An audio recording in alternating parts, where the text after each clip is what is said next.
Moscow Diaries giunge al termine di questa parentesi mondiale con il giorno della verità. Siamo al culmine, siamo alla fine. Domenica 15 luglio, Stadio Luzhniki, finalissima, Francia-Croazia. Poi io.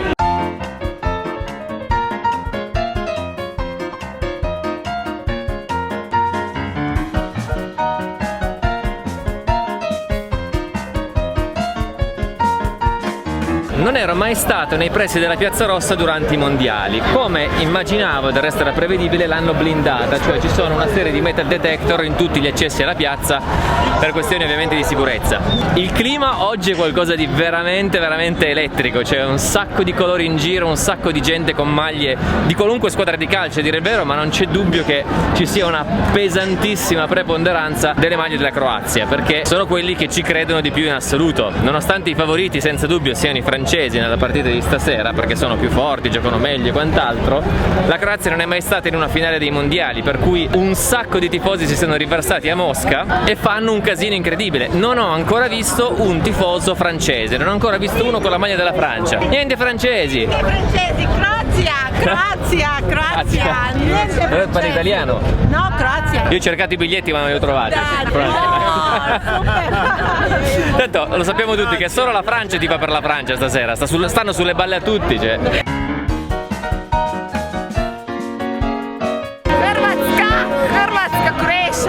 Effettivamente ho letto una statistica secondo cui in città in questo momento ci sono 10 volte i tifosi croati rispetto a quelli francesi. Naturalmente biglietti per la partita introvabili. Una cosa particolare dei mondiali di Russia è che non puoi neanche fidarti al bagarino, perché loro hanno inventato questo sistema del Fan ID. Che cos'è il Fan ID? Il Fan ID, detto anche passaporto del tifoso, è sostanzialmente una cosa che sostituisce il visto per entrare e uscire dalla Russia durante il periodo dei mondiali. Hanno fatto sta vaccata che sostanzialmente ha reso la Russia un porto franco, cioè dove si può entrare e uscire senza problemi. Anche per fare questo Fan ID non devi fare nessun tipo di verifica consolare, cose di questo tipo, però è strettamente legata al biglietto delle partite, cioè se tu vuoi andare a vedere una partita, oltre al biglietto devi aver associato un Fan ID che sia valido sostanzialmente. Quindi non è che vai fuori dallo stadio, trovi il bagarino e gli vendi il biglietto e ti compri il biglietto last minute, perché devi avere il tempo di andare a farti sto Fan ID, a meno che non ce l'abbia già dalle partite precedenti. Io ho avuto la fortuna di vedere una partita di questi mondiali, disgraziatamente è stata la partita più noiosa di tutta la storia dei mondiali, perché è stata Svezia-Svizzera.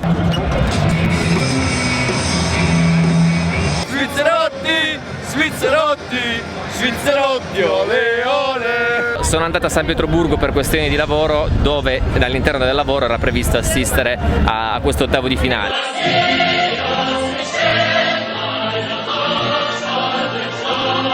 In Piazza Rossa alla fine c'è una specie di piccola festicciola, ma nulla di così eccitante. Credo che la zona interessante sia da un'altra parte. Comunque sia, giunti alla fine penso di poter dire abbastanza con certezza che i russi sono stati forti nell'organizzare sti mondiali, che sono stati molto belli, molto particolari, innovativi sotto tanti punti di vista. Quindi nonostante loro siano normalmente disorganizzatissimi, stavolta devo dire che hanno fatto veramente una bella figura, più bella di quella delle Olimpiadi di Sochi, da cosa ho sentito dire. L'unico neo a ben pensarci è sta pagliacciata del Fan ID, no? Però in realtà, se ben ci pensi, ha una sua ragione d'essere, cioè loro non potevano permettersi di avere tutti i consolati russi in giro per il mondo intasati dalle centinaia di migliaia di richieste di visto che sarebbero arrivati per entrare in Russia in questi giorni, no? Ma allo stesso tempo non potevano dire apriamo le frontiere, perché sarebbe stato poco serio, eccetera eccetera. Con la faccenda del Fan ID hanno messo secondo me una facciata, una parvenza di serietà, una parvenza di controllo di frontiera, ma la realtà è che chiunque abbia provato a fare un Fan ID si è reso conto di quanto facesse acqua da qualunque parte questa cosa. Quindi in questa maniera loro hanno aperto le frontiere senza dire al mondo che hanno aperto le frontiere, Intelligente come cosa.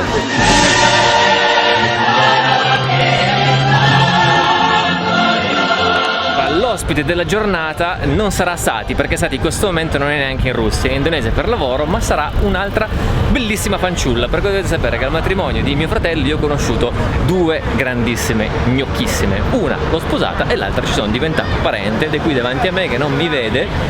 Ciao Stellino, ciao amore. Nadia, Eccola, mia nipote, non so cosa sei. Sorella. Sono tuo zio. È la figlia della moglie di mio fratello, che sarei tuo zio. Tecnicamente zio. Tecnicamente, però fa strano perché un paio d'anni più di facciamo me. quindi, fratelli, che è meglio. Tu che vivi il polso, no? Ma in Russia tifano, cioè chi tifano stasera?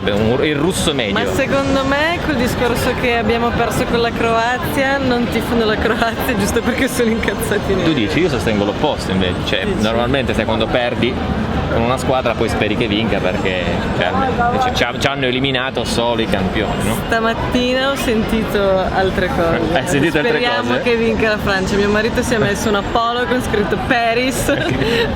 Ma no, scusa, non ce l'avete ancora la storia di Napoleone, sai che voi ve la legate al dito ste cose? Non saprei. Vabbè, io tifo Croazia, non so tu comunque.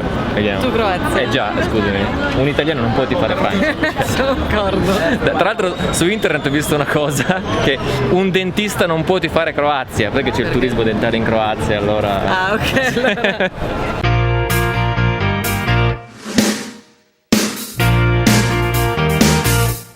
Anche i magazzini GUM sono stati allestiti a dovere per i mondiali, quindi miliardi di bandierine, palloni da tutte le parti, palle, palline, pallette contro pallotte. Comunque la partita si avvicina, adesso voglio andare vicino allo stadio per vedere se succede qualcosa di particolare. O no?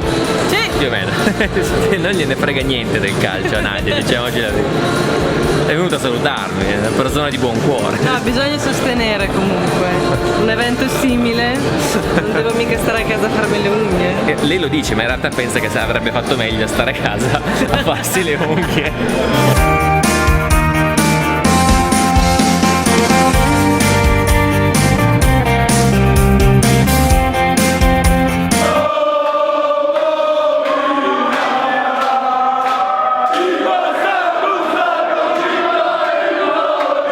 Dovete sapere che Nadia non la prende spesso la metro.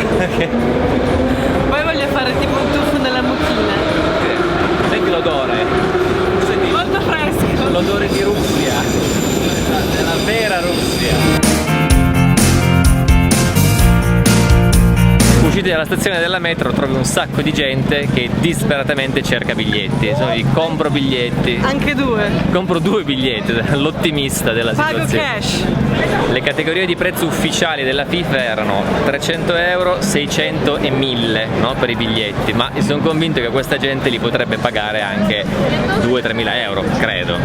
Anche 6. Anche 6? Cioè tu immagina, riesci a prendere un biglietto, ti fai veramente un crestone micidiale.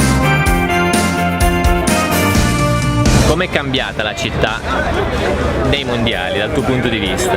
Beh, devo dire che sia molto internazionalizzata. Ero a cena l'altro giorno e guardavo ed era molto bello vedere non i soliti locali, ma c'era un tedesco, c'erano dei ragazzi arabi. Questa cosa manca un po' a Mosca. Perché... ma perché è complicato, bisogna fare il vis, è una rottura di balle. Sì, però ci sono tantissimi paesi dove c'è una rottura di balle, dove devi comunque fare i visti. Però qua c'è sempre stato abbastanza poco turismo in questo senso. Quindi vederla un po' come tutte le altre città e avere la percezione che sia una città normale, diciamo, non sia normale, esatto, era. Che Mosca bello. ancora ce l'ha un po' quello stampo di eredità sovietica, no? Sì, che Cioè San Pietroburgo è molto più fresca, mi viene da dire, come città. È vero. Ho visto tantissima gente filmare, tantissima gente stupita del fatto che fosse così cool. Sì. Tantissima ma alla gente fine che... Mosca è bella, cioè. Molto. Da turista è bella, puoi viverci Un po' un'altra cosa. un altro discorso. Poi è un po' più bella d'estate che in inverno, però. Diciamo che alla terza ora che sei bloccato nel traffico su Kutuzovsky Prospect Dici, mannaggia. dici andatevene a cagare, fatemi tornare nel mio villaggino di campagna.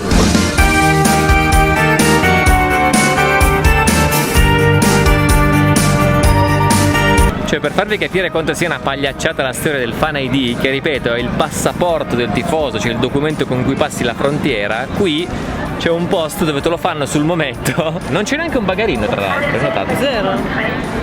C'è più richiesta che domanda. No, che offerta. C'è più domanda che... c'è più domanda che offerta. Meglio così, buona la seconda. Ad aumentare la stranezza della zona intorno allo stadio non c'è neanche una bancarella che vende le magliette, le sciarpe, i gadget della partita, del mondiale, zero. Anyway, là c'è lo stadio. La finale inizierà tra un po', qua la situazione non è che sia così interessante e a questo punto ci spostiamo alla collina dei Passeri. notizia tragica che potrebbe incrinare per sempre la sorte di questo vlog storico sulla finale a Mosca. La fanfest della FIFA è chiusa. Troppa gente, ci sono tifosi dalle 6 del mattino che hanno preso il posto là, 15.000 persone capienza massima, hanno raggiunto 25.000 persone, hanno bloccato l'accesso. Ci dobbiamo inventare qualcosa. Adesso vediamo. Allora, da cosa ho capito ci sono un sacco di persone che sono rimaste fregate come noi, che non trovano posto nella fanfest, che stanno cercando luoghi alternativi dove vedere la partita, che inizia tra 2 ore. Strategia mia è di tornare in centro e vedere che ci sia almeno un bar, che ci sia almeno un qualcosa. Allora Nadia ha pensato di chiamare un taxi. Quando a Mosca chiami il taxi, va bene, può arrivarti la Hyundai o la macchinetta, ma ogni tanto arriva macchine di un certo livello. Sta spiegando che il GPS non funziona perché il giorno della finale hanno cancellato il segnale GPS intorno allo stadio. E quindi, bene, con questa direi che abbiamo fatto il pari col tuo giro in metro. Hai visto? Abbiamo recuperato con questo. Tra l'altro voi penserete che costi chissà che cosa, in realtà che no, non costa tanto perché i taxi a Mosca costano molto poco. Ma in tutto questo io ho appena scoperto una cosa tragica, la rovina definitiva di questo vlog, ma non ve la dico in questo ambiente perché non voglio rovinarmi l'esperienza, ve la dico appena scendo. Devo dirti la verità, molto meglio che la metro. Vero? Sì, molto più signorile. Posso ventilare la schiena, ventilare la chiappa, riscaldarla, ovviamente potrei anche in realtà sdraiarmi su questa cosa perché poi va giù. Praticamente è come un sedile di business class. Hai visto il cuscino? Sì, certo che ho visto. Questa situazione di oggi è veramente una bella sorpresa. Una bella sorpresa che allevia un pochettino l'amaro della tragedia che ancora non vi diciamo. Adesso preparatevi perché mi prenderete per il culo per i prossimi 20 anni più o meno. Va bene, io e lei ci separiamo perché non ha più senso stare insieme in questo momento, adesso vi spiego perché. Io vi saluto. Ciao cucciolino.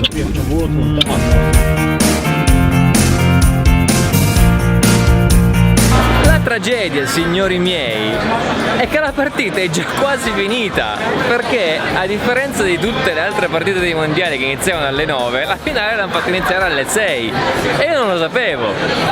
E quindi la Francia sta già vincendo 4-2, siamo all'80° e non si trova un posto dove vederla. E niente, ho rovinato tutto, cioè doveva essere un vlog all'interno della folla e niente, disastro. Balader sur l'avenue, le cœur ouvert à l'inconnu. Ok, ho trovato il posto dove fanno vedere la partita, ma l'ho trovata al 90°. E niente, sono un pirla, ma almeno per gli ultimi 5 minuti di recupero il finale lo vediamo. Qua la gente urla Russia, Russia, ma non ci siete in finale, inutile. Ho capito che generalmente la folla tifa per la Francia, perché la Croazia li ha eliminati, quindi tifano perché erano sconfitti quelli che...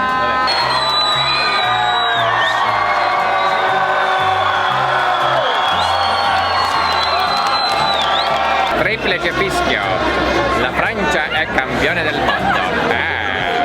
Peccato, se avesse vinto la Croazia potevano essere i mondiali più belli della storia, invece ha vinto la Francia e così che devi fare, disastro. Oh, Champs-Élysées. Appena finita la partita non c'è gran casino, cioè non mi sarei aspettato molto più caos, no? Ma il fatto è che non ci sono tifosi francesi, qua è tutta gente che urla Rassia, Rassia, cioè tristemente il capitano della Francia sta per alzare la coppa.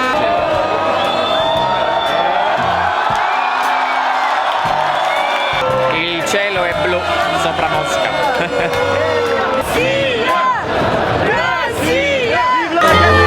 Champs-Élysées. Oh, Champs-Élysées.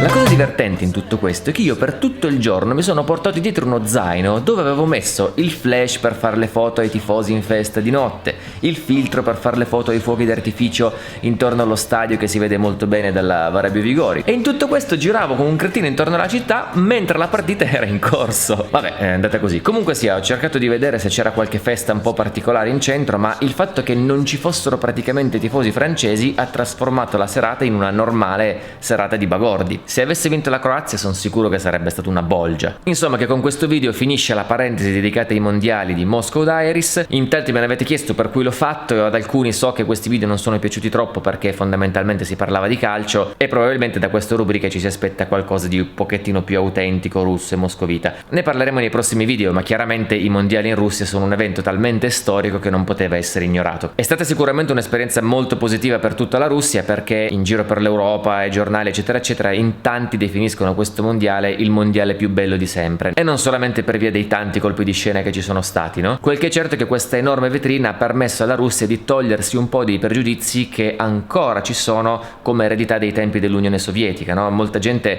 pensa che non sia cambiato nulla dalla fine degli anni 80 a oggi. La realtà è che la Russia si è completamente stravolta, e se tra di voi c'è qualcuno che ha avuto la fortuna di vedere la Russia ai tempi dell'Unione Sovietica, se venisse oggi probabilmente resterebbe sconvolto da quanto è cambiato questo paese, non solo esteticamente ma anche nella cultura. Questo ovviamente lo racconto per sentito dire, perché io ai tempi dell'Unione Sovietica avevo 4 anni. Ad ogni modo, grazie a questi mondiali tutto il mondo ha scoperto che la Russia è un paese moderno e che sicuramente ha un grandissimo appeal turistico, culturale eccetera eccetera, il che dal mio punto di vista è una bella cosa, perché la Russia avrà un sacco di difetti, avrà un sacco di magagne ancora da risolvere, però è veramente un paese molto molto bello che merita di essere scoperto. Tra l'altro, forte della mia esperienza da local, sto iniziando a lavorare per la costruzione di un viaggio fotografico dei miei qui a Mosca e San Pietroburgo, ma sarà una cosa che arriverà nel 2019. Quindi per adesso da Mosca è tutto, torneremo più avanti con altri video legati alle questioni un pochettino più particolari della vita in Russia. Oggi è il 16 luglio, il sole splende, insomma è un giorno come un altro a Mosca. In realtà vi confesso un segreto, l'ho fatto apposta a non vedere la partita, perché io sapevo che vinceva la Francia e no, non me la sentivo proprio di stare lì a guardare questa sofferenza immane.